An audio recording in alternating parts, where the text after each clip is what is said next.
nyakubahwa Cidikoni mwakoze cyane kumikaze muri inzu y'Imana aho bahaye kuyobora imwege mwakabaye muhagarara hano mubwiriza uyu munsi ariko iyo nkoni murayimpaye Imana ibaha umugisha kandi ndashimira umubyeyi wanjye muvandimwe wanjye Kanoni Kayitaba nzi ko yabigizemo uruhare runini cyane yambereye inkoramutima aho nakoraga umurimo igahini muri diyoseze ya Gahini igihe yayoboye muri Sekoro adufasha mu bintu bijyanye n'impinduka y'iterambere niba ari Kinyarwanda kiza simbizi ariko ugeze iwacu mu bice by'ahantu hatabaga ubuzima hatabaga ibyo kurya icyo gihe baradufashije bazana impinduka abaturage babona ibatunga Imana ibakoresheje no munyangira umwenda wo kwifuza ko azahaza nawe ubwo akahagera byaba ngo bakazatuzana n'abantu bafatanyaga nawe Imana ishimwe cyane ndashimira rero n'abandi mwese mwabisengeye ariko ntarajya kure ubwo mukeneye ko mbibwira ngira ngo birumvikana ati amazina Cidikoni yavuze ariko ndi umupastori na Cidikoni muri diyosezi ya Karongi abantu benshi bazi ko ndi umunyagahini nibyo rwose wacu ni Gahini ndi umupastori na Cidikoni Gahini ariko Cidikoni bishop wa Karongi yasabye bishop wanjye n'abaramwemerera kandi nanjye narabishakaga nafite kisunika kinini cyane ko muri iyi minsi nkora umurimo w'Imana muri diyosezi missionnaire ya Karongi hanyuma mfite umudamu ari hano mbere yuko mbwiriza ndamuha umwanya z'abasuhuze dufite abana batatu kandi bakuru muto afite imyaka 21 urumva rero ko nako tutakira abana reka rero muhe ikaze madamu z'abasuhuze maze utangire kuvuga ijambo ry'Imana ikaze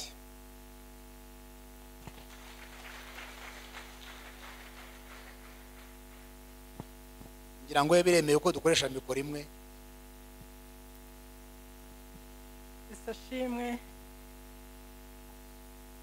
Esashimwe Haleluya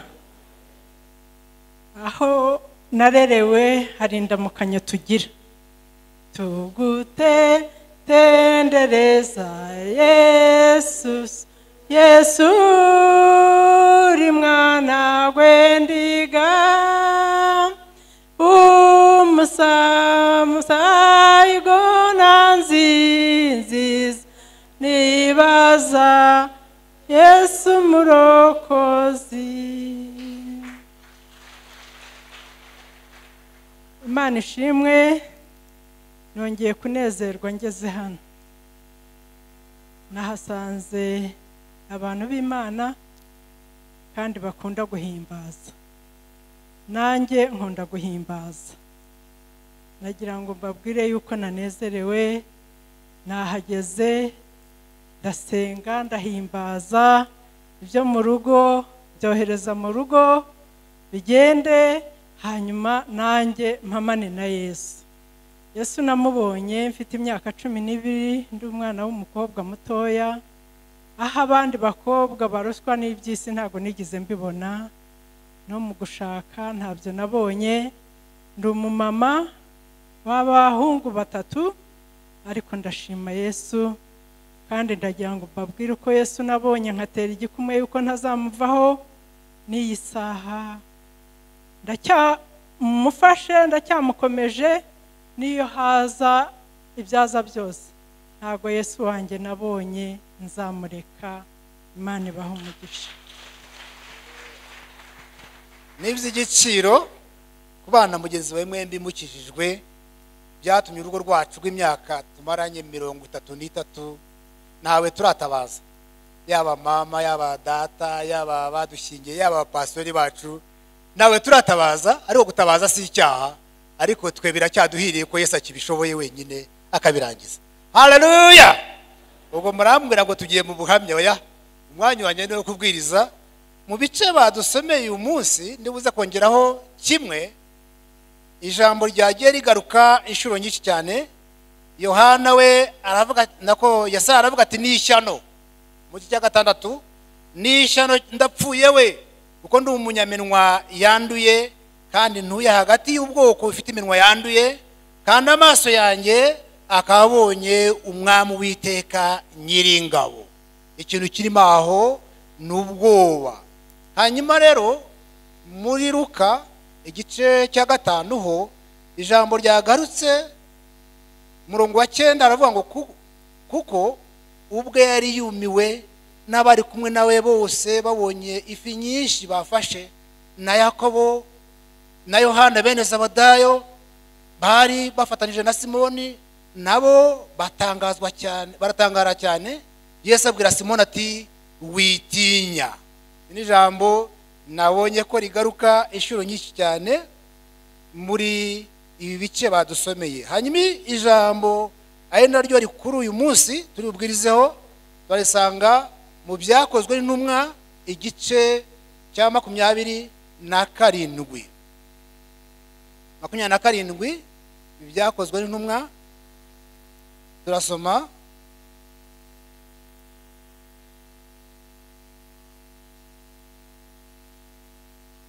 ibyakozwe mu murongo wa 11 aravuga ngo kandi bamaze iminsi myinshi batarya, Pawulo ahagarara nabo hagati arababwira ati yemwe bagabo mwari mukwiriye kunyumvira nimumve ikirete ngo mutabona ibi byago ndetse no gupfusha ibyanyu, kandi none ndabakomeza nimuhumure kuko muri mwe hatazapfa n'umwe keretse inkuge.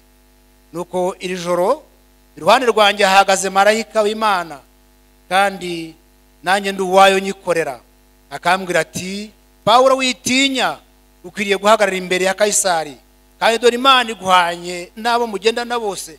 Nuko nimuhumure mwa bagabo mwe, kuko nizeye Imana yuko bizaba nkuko yabimbwiye. Mana mu izina rya Yesu turagushima cyane abagaragu bawe n'abaja bawe duteraniye hano muri urusengero.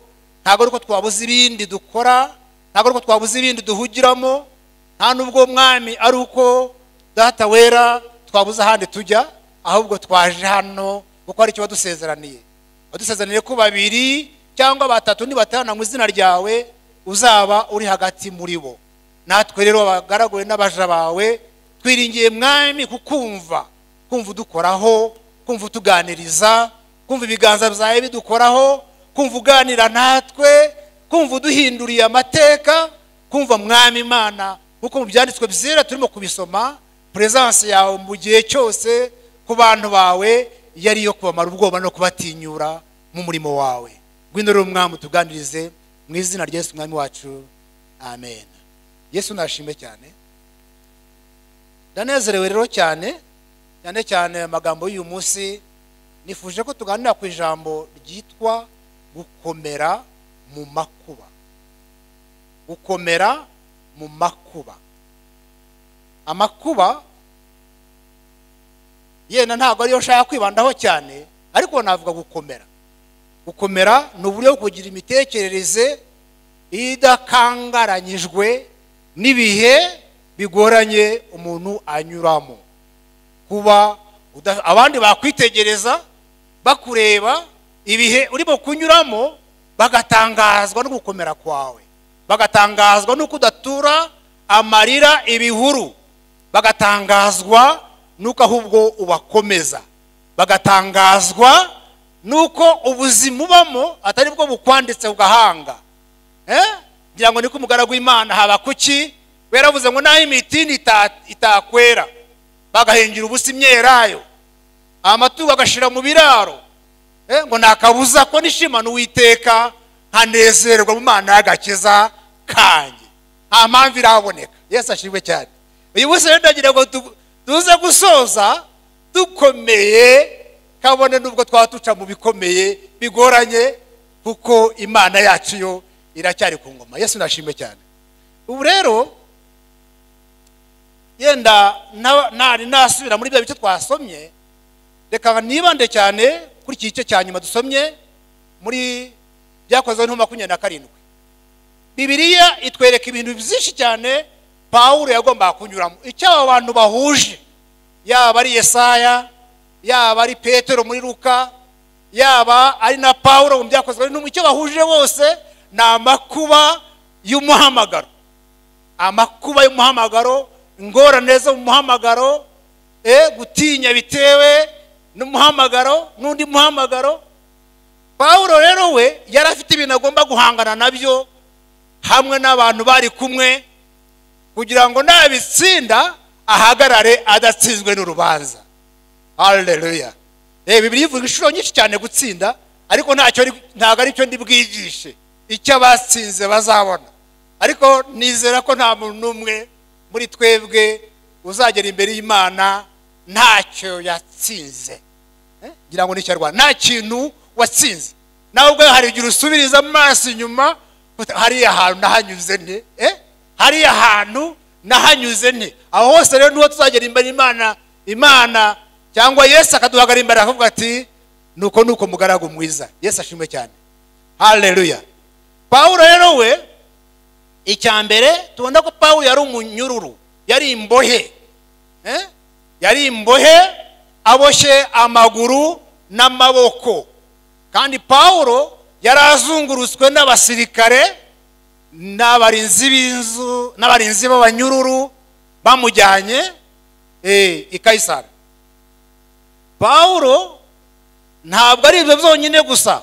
Ndagira ngo ugereranye ubuzima bwawe n'ubwa Pawulo. Ibikuguye n'ibya Pawulo. Pawulo ntabwo yari aboshye gusa, ahubwo Pawulo mu bwato bari barimo batewe n'imiyaga. Imiyaga y'amoko menshi atandukanye. Ugiye ugasoma igice cya 27 wabona imiyaga n'amazina yayo, yo bita ngo ni urakuro, yo bita ngo ni ishuheri, yo bita ngo ni amoko menshi y'imiyaga itandukanye. Imwe ibajyana iburyo, ibavana y'abandi bajyana ibumoso, yongera ibasubiza inyuma baturutse, abandi bihutisha basunika, batakaza equilibre. Ubwo nari nyibuze mu nyanja ngo barabireka, ngo ubwato bujyaho bushaka. Barabireka, babivaho, babihariye Imana. Niko ntekereza. Ahubwo ati jewe ntacyo nakora kuri ibi, ngo barabireka ubwato bujyaho bushaka. Bo basanga ubwenge bwabo, ibyo bigishijwe, ibyo batojwe mu itorero, ibyo basomye mu byanditswe byera, mbese baribara ubushobozi bwabo bugeraho bugarukira, ahasigaye babiharira Imana. Ntabwo nzi ko ibyawe wageraho avuga Mana nakoze ibyo narishoboye byose, ahasigaye ndabiguhariye. Buriya hari igihe dukwiriye kugira ibintu bimwe duharira Imana. Tukavuga ngo Mana, ahangaha pastori yaragerageje, abadiyakoni baragerageje, abapastori, abantu bose, abadushingiye, ababyeyi, ariko hasigaye Mwami kwirwana ndabiretse, ndabiguhariye Mana. Yesu ashimwe cyane. Niko nibwira. Iyo dukomeje tukabyicaramo niho benshi bimanika, ariko bimwe tubiharira Imana. Twige no kugira ibintu duharira Imana. Yesu ashimwe cyane. Nuko rero Pawulo byamuzaniye ni cya kabiri, gutakaza ibyo yari afite byose. Kuko bafashe ibintu bari bafite mu bwato byose babinaga mu nyanja, babinagamo, batakaje buri kimwe cyose bari bafite, basigara mu bwato butagira iyo buva n'iyo bujya, kandi nta kintu bafitemo, byose babijugunye. Yenda hari icyo basigaranye, ariko ibyinshi barabijugunye, batakaje byose. Ngira ngo ibyinshi dukora n'ibiducumuza n'ibyinshi turwana byo ni ukugira ngo hatagira icyo dutakaza. Ni ukugira ngo hatagira icyo. Kandi ijambo ry'Imana rivuga ngo kuki mutemera no kunyagwa. Umuntu nakwaka umukenyero umuhe n'umwitero, ariko intambara nyinshi ibyo tubamo bitugora. Ntago mbizi, nta nubwo ncurubanza sincaho n'umusitari, ariko nuko nta kintu na kimwe dushaka kwemera ko tugitakaza. Aho rero batakaje ibyo bafite byose, babijugunya mu nyanja. Hanyuma rero icya nyuma ndashaka kuvugaho nuko ari nawo murongo duhereyeho dusoma 11, barashonje, inzara mu bwato. Ntabwo nzi niba abanyakigali bazi inzara. Nyakubahwa Kidikoni, i Kigali ngewe narigeze kuhaba muri 81 buriya, narigeze kubona ikiraka cyiza hariya kuri Société Générale de Pétrole Gikondo, 82 binzana muri Kigali, ntera ibiraka. Kigali buriya nanjye baranyirukanye bambaza permis de résidence muri Kigali, ariko Kigali yanyishije inzara buriya. Kigali nayivangwemo nyirukamwamo rwose, n'aba permis de résidence n'abacengacengaga, ariko ndakubwiye ngo inzara yanyirukanye Kigali, nsaba itike ndataha. kandi ngeze iwacu rwose ndahindukira, ndabyibuka nigeze Kinyinya Kiyenzi, ndahindukira ndeba i Kigali, ndayibwira ngo n'umwana nzabyara. Ibyo ni ibyo abantu bavuga. N'umwana nzabyara rwose, niyo bamugira minisitiri. Iyo ni ijambo navuze rwose, hamagaze nahera Imana. Niyo numvaga na minisitiri w'Ikigali ashoje, ndiko natekereza iwacu hari ibigega, twahunikaga masaka mu bigega, tugahunika ibishyimbo mu bitukuru. Ibitukuru ni ibintu babahaga gutya, tukagira ibintu bigerekeranye. Nge natashye azi ko na minisitiri w'Ikigali aburara. Inzara murayizi. Pawulo rero n'abo bari kumwe mu bwato bishwe n'inzara.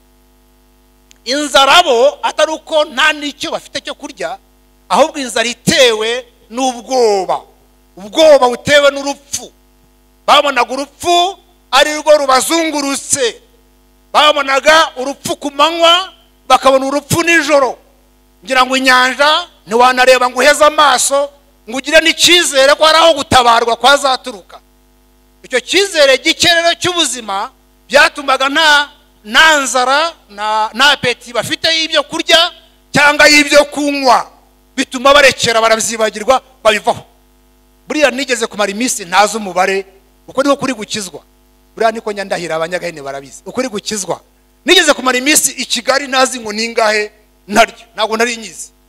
Ntabwo nzi ngo ningahe namaze narya, kuko nageze igihe nashobora kumenya ngo ni nijoro, nashobora kumenya ngo ni kumanywa, mba mu buriri gusa.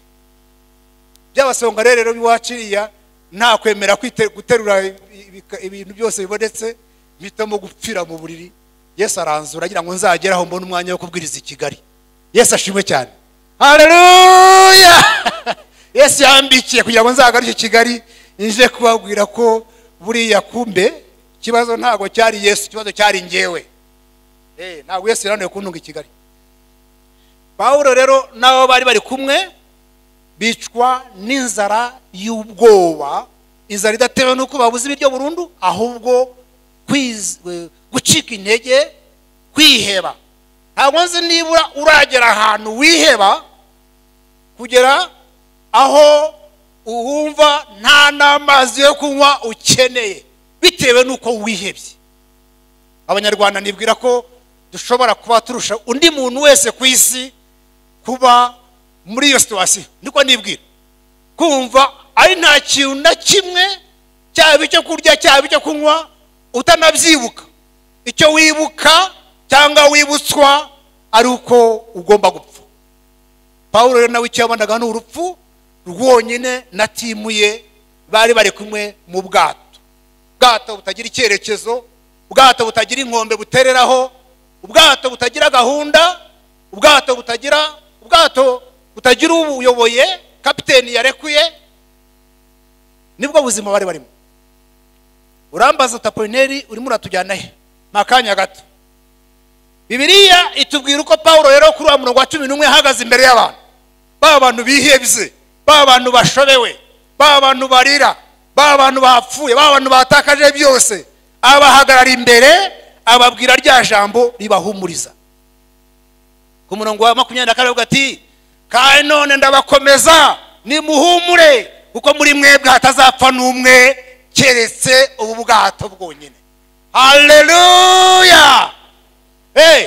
Kandi none ndabareba abantu babuze iyo bava n'iyo bajya, ariko Pawulo imbohe aracyafite ijambo ryo kubwira abantu bameze batyo, nimuhumure ndabakomeza kuko nta n'umwe muri mwebwe uzapfa keretse ubwato.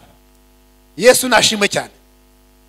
Impamvu yababwiye ko bagomba gukomera no guhumurizwa muri ayo makuba, ko ayo makuba atarayo kubica, atarayo kubahitana, atarayo kubarangiza, ntabwo byari ukugira ngo biyizere ubwabo cyangwa bizere ubwenge bwabo n'imbaraga zabo cyangwa bizere ubushobozi bwabo. Aho ngo ndimo kuvuga ni ku murongo wa 22, ntabwo byari ukugira ngo bizere ko ari gutabarwa kugiye kuva ku nkombe y'ubwato cyangwa y'uruzi cyangwa urundi bwato bugiye kuza kubatabara bwo mu nyanja. Oya, ahubwo yarababwiye ati nimuhumure kuko iruhande rwanjye muri ino joro hahagaze marayika w'Imana. Haleluya. wanjye muri rino joro hahagaze marayika w'Imana. Muri ubu bwato bw'urupfu, muri ubu bwato buhungabanywa n'umuyaga, muri ubu bwato burimo abapolisi n'abasirikare, muri ubu bwato burimo na kapiteni wataye icyerekezo, muri ubu bwato tubahewemo amaboko n'amaguru, ntabwo turimo twenyine, ahubwo marayika w'Imana yamanutse aza kubanamo natwe. Haleluya! None bagabo ndibuhumure. Haleluya! Ntabwo ubwato bwahagaze, nta nubwo n'imiyaga yakuweho, nta nubwo n'ibyo kurya byabonetse, ahubwo arababwira ati hariho icyo Imana yakoze.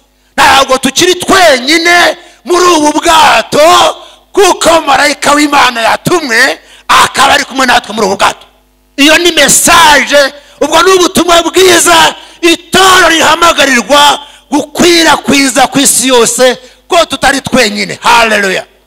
Ntabwo turi twenyine mu busaza, ntabwo turi twenyine mu bukecuru. Ubwato umuntu wese yaba arimo buhungabanywa n'umuyaga, inkuru nziza nkufitiye uyu munsi nuko utarimo wenyine.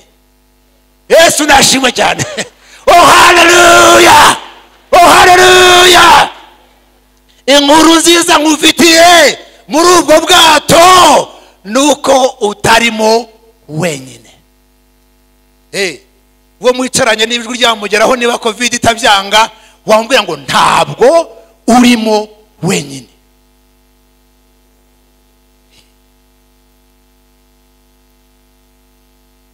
Ntabwo urimo wenyine.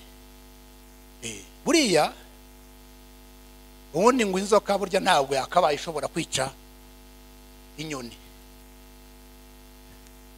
kubera ko inyoni iraguruka, inzoka ikagenda kwitaka hano mu mukungugu hasi. Ariko wambwira ukuntu gute ukuntu inzoka zitungwa n'inyoni, ukuntu inzoka zirya inyoni.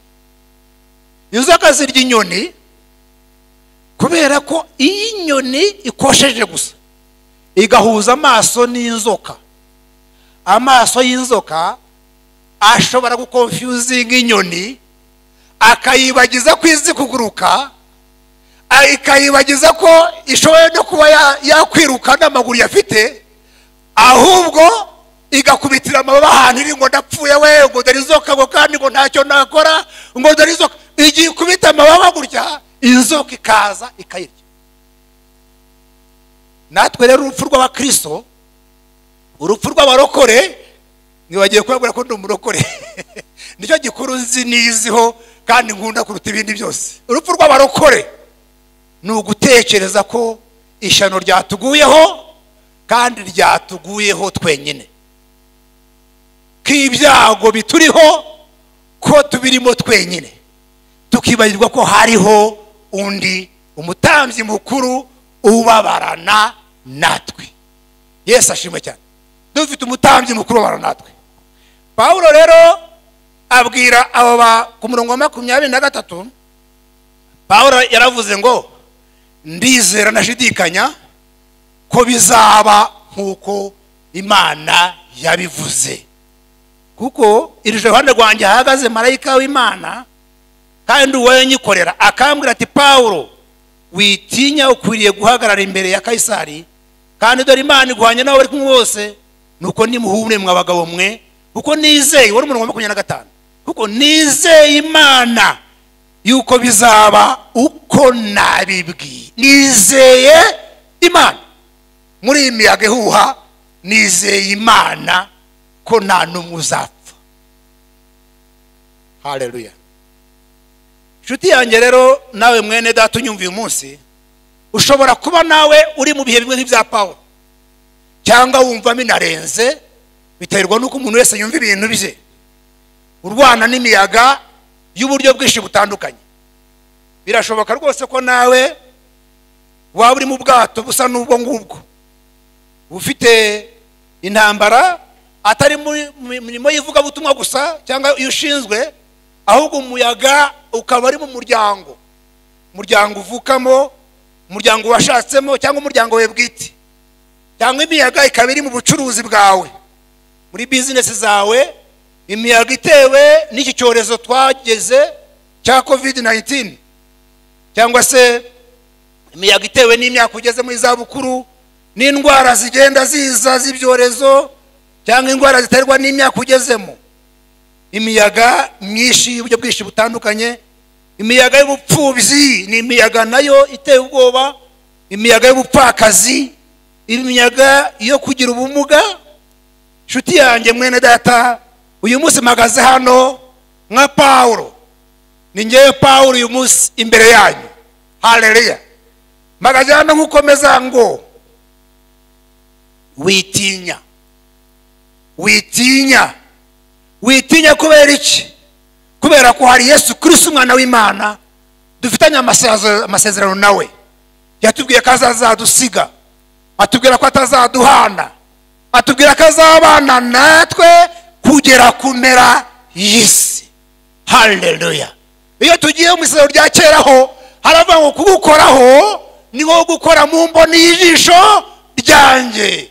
Yataye ingabo nyinshi zigapfa ku bwawe. Yesu akongera ati intama zanjye ziri mu gipfusi cyanjye, ati ntawe washobora kuzivuvunyura mu gipfusi cyanjye. Oh haleluya, haleluya, oh haleluya. Ayo ni amasezerano. Urihangana twagoye giripe ku rugo ariko ntabwo ari biteye ubwoba. Ayo ni amasezerano dufitanye na Yesu umwana w'Imana. Uwo nguwo bidusezeranya ni Imana ishobora byose, Data wa twese, umuremyi w'ijuru n'isi. Uwo mugabo bidusezeranya, nagira ngo mbabwire ngo niwe mugabo wenyine ku isi yose watiye imva ahambwamo nyuma y'iminsi 3 akayisubiza. Ku isi yose muzabaririze. Oh haleluya. Niwe mugabo wenyine mu bantu babaye kuri iyi si, niwe wenyine watiye imva hanyuma iminsi 3 ayisubiza nyirayo, ati wakoze kandi uhabwa umugisha mukozi w'Imana. Abandi bose muzi ibihangange, abami b'Abaroma, muzi amazina yabo, ukayazamura ukageza kwa Constante.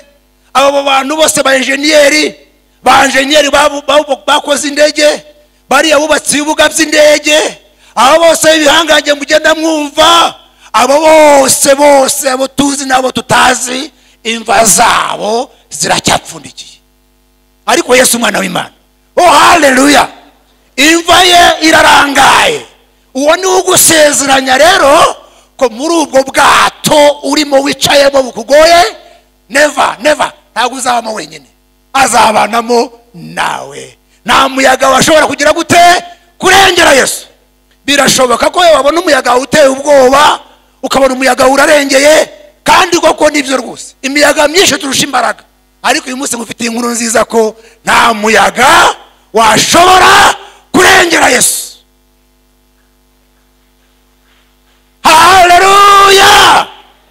Yesu aravuga tunyizera nzaba ndi muri we, nawe azaba ari muri nge, nkuko ndi muri Data na Data akaba ari muri ngewe. Uwo Yesu rero ukurimo nta muyaga wamurengera. Niba ugira ngo yenda ndashenga, uzabaze aba bakozi b'Imana bari ahangaha, iyaba imiyaga yose yagashoboye kuturengera, ubeshe ahacu batakibuka. Nawe ubwo Yesubiza amaso inyuma urebe, imiyaga yaje ifite ubushobozi kandi ikaba yaragusize ukiri umuzi, atari kubera wowe, kubera wa wundi wagusezeranya. Uwo Yesu rero niwe ndimo kuvuga mu Imana. Uwo Yesu ndamukunda cyane. Uwo Yesu niwe nabazaniye uyu munsi kugira ngo yenda nze kubona uko mutsindagira cyane umwumve neza. Reka nkwereke situation ya Pawulo, kuko buriya Pawulo araza muri iki gice guhagararira ngewe nawe. Ko mu buzima twaba turimo bwose duhamagarirwa guhumuriza abandi. Haleluya. Nge nawe itorero ry'Imana, Pawulo araza guhagarara ngewe nawe, araza guhagarara itorero ry'Imana ko uko twaba turi kose dufite wa muhamagaro wa Petero, uwo Yesu yasanze yarobye byamunaniye, yashobewe, yaraye ijoro akesha ijoro, hamwe n'abandi baje kumufasha bagataha ubusa, bakamesa inshundura zabo, uwo ni wa muhamagaro. Abo bantu bameze buryo baracyahamagarwa na Yesu ngo bakwize hose inkuru nziza. Na Yesaya yari uwo nguwo, Bibiliya itubwira ko yari umunyabyaha nk'abandi, atuye mu banyabyaha nk'abandi, abonye marayika w'Imana ari mu rusengero rw'Imana ngo aterwa n'ubwoba bwinshi. Nta Yesaya, nta Petero, nta Pawulo. Reba Pawulo aho yari ari hariya, nta kintu yari cyo kabisa muri bwa bwato, nta kintu yari cyo. Hari abantu bashaka kuzabanza gukorera Imana ariko babanje kwibihanganye. Jewe natangiye kuvuga ubutumwa, kuyobora ikanisa mfite imyaka 20. Nakirijwe muri 85 nubwo nakese nk'umukiza wanjye. Hari abantu bagira ngo babanze ngo bifitaho bibanza bikajya ngo mbanze nkora ibi. Nari umusore, uyu mukobwa tubana buriya namurambagije mutereta, ntago yarazi ko nzaba umukozi w'Imana, yarazi ko arambajwe n'umusore nk'abandi. So uzajya umusohokana wenda bakajya no guceza, uretse ko yari umurokore. Ariko bigeze igihe turambagizanya turi hafi gushakana, mbanije mu ivuga butumwa, mpawe n'inshingano zo kuyobora itorero. Ngira umugisha cyo ko rasanga arabikunze nabyo ntibyaduteranye. Ariko ndashaka kwereka aba bantu Yesu yagiye hamagara: Petero, Pawulo na Yesaya. Reba rero Pawulo ahantu yari ari mu bwato, akaba ari uhamagarirwa gukwiza hose inkuru nziza. Mu buriya bwato harimo nde? Harimo abasirikare bakomeye, muze kuza gusoma umubare wabo nyango ni 72 niba nibuka neza, bari bamushoreye. Harimo ba kapiteni b'ubwato, harimo ba engineer bo gukora ubwato buramutse bugize ikibazo, harimo abakozi bo mu bwato, harimo abantu benshi bihangange bakomeye rwose ureba bahagarariye isi dutuyemo uyu munsi. Nge rero natekereza ko ijambo rihumuriza nibura ryakavuye kwa kapiteni w'ubwato, akababwira ati nimuhumure, imiyaga turayimenyereye kwitwara mu bwato. Nge ndiko ntekereza niko byakaye bigenda, akavuga ati nimuhumure bagenzi mwicayemo, turimo turabikoraho turabisuzuma. Ariko kapiteni nawe yabaye paralize nk'abandi bose. Cyangwa se ijambo rihumuriza rikaba rituruka ku basirikare bari barimo ngo bakomeye n'izubahiro byabo, kandi uko baranabikwiye rwose no kubahwa, inshingano zabo n'iz'ingenzi. Nari nzi ko ariho byari buturuke, reka da. Ariko umuntu ufite ijambo ry'Imana, umuntu wahamagawe n'Imana, ahorana ijambo rihumuriza abandi. Haleluya. Nubwo waba uri mu gitanda ugaramye, urimo serumu bariko muyita, baguciye amaguru bakoze agisida, umuntu w'Imana ahorana amagambo ahumuriza. Iyo usuye umuntu w'Imana utaha uhumurijwe. Ntabwo abantu b'Imana basererezanya, ntabwo abantu b'Imana bacimanza, ntabwo abantu b'Imana bahamba abandi, ntabwo abantu b'Imana. Iyo umusuye, iyo wegereye umuntu w'Imana utahana amagambo aguhumuriza. Nshuti zanjye, torero ry'Imana turi mu mwenda.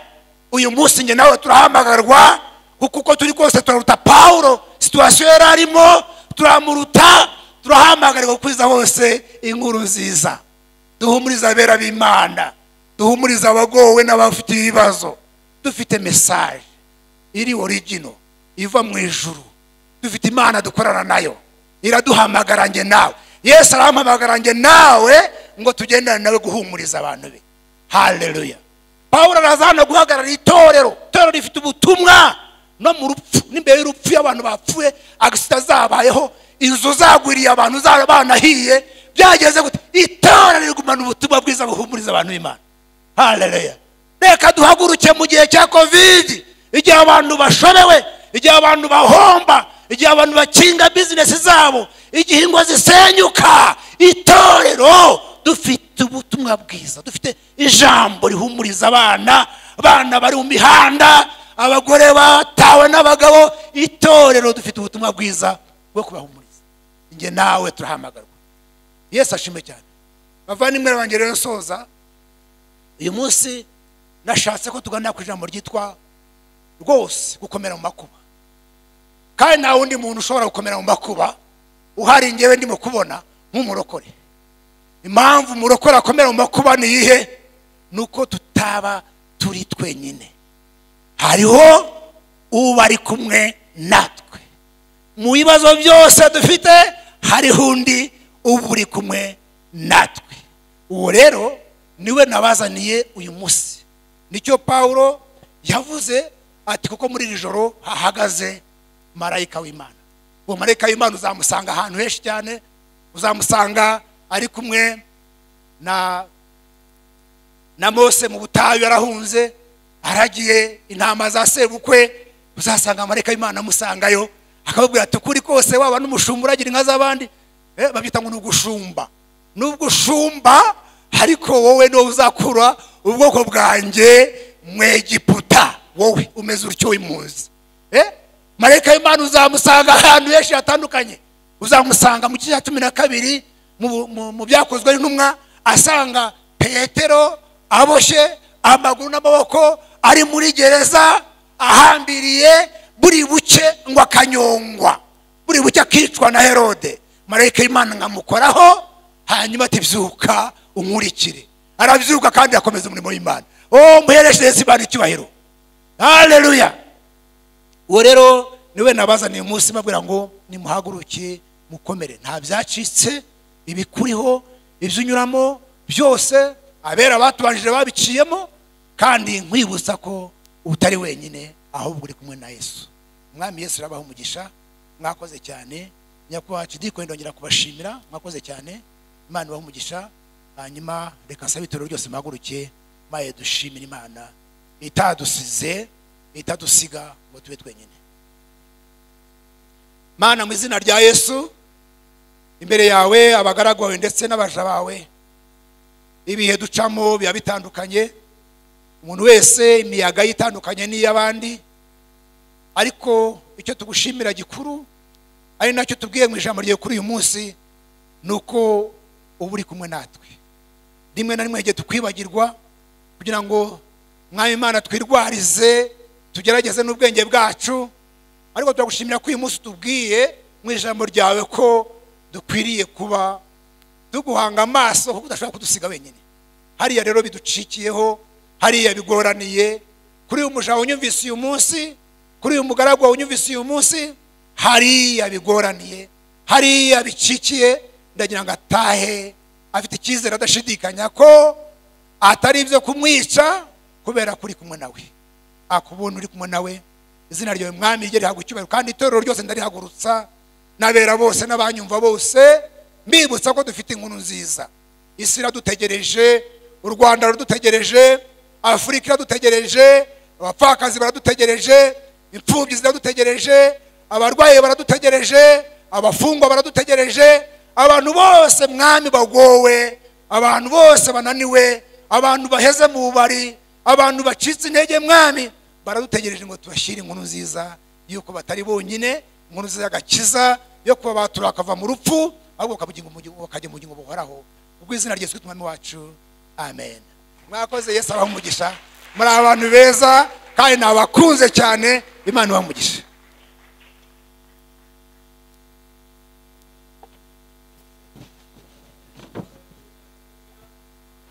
Imana ishimwe cyane kubw'ijambo ryayo.